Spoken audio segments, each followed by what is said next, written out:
Antara bin Shaddad al-Labasi. Slavery and Bravery. There was a place in times of old where a healthy baby boy was born to a midnight skinned slave woman named Zubaba, and a sun darkened Bedouin man named Shaddad al-Labasi. At the time, there was no hard and fast rule as to the status of a child born to a slave woman, so the boy's father simply didn't acknowledge the baby as his own. As a result, the newborn Antra and his mother remained in his father's household as slaves. As the year passed, Antra watched with envy as his half brothers grew in both wealth and importance, while he remained a lowly slave, performing menial tasks and watching over his father's cattle. Then one day, a neighboring tribe raided Antra's people, and a desperate battle ensued. As the fighting raged on, Antra stood impassively by and watched while his father and half brothers desperately fought to protect their cattle and possessions from the raiders.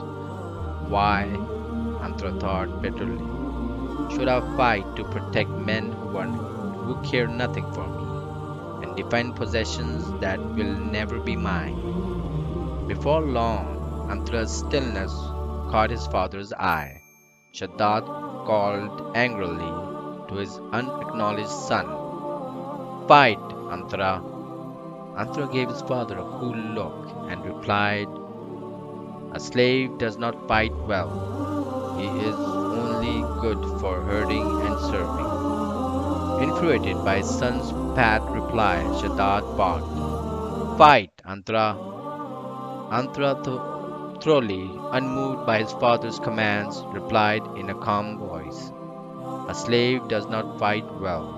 He is only good for herding and serving." Fearing the raiders would win the battle and ruthlessly loot his tribe and enslave its people, Antra's father made a quick decision and called out, "Fight, and you are a free man." With a grim smile, Antra indicated his acceptance of his father's terms by leaping suddenly into action. He bolted forward, swooped down, and snatched up a sword from a fallen warrior, like an energetic reaper briskly leveling a field of wheat. Ankara gracefully swung the sword around himself in great gleaming arcs, easily cutting down any riders who come within range.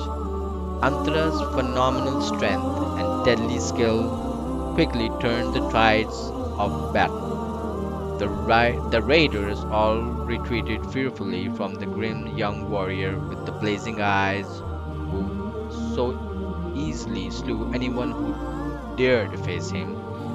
Meanwhile, the defender redoubled their efforts, sensing that victory was at hand now that Antra had joined the fray.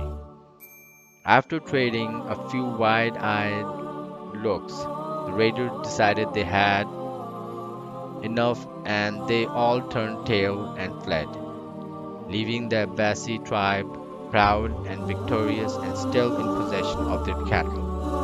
That night, the members of the Abbasi tribe gathered to celebrate their victory over the raiders. During the festival, Shaddad proudly claimed the hero of the hour, Antra, as his son. He also declared Antra to be a free man from that day forward. Little did Shaddad know that his newly recognized son, Antra, would bring great fame and fortune to the Absi tribe.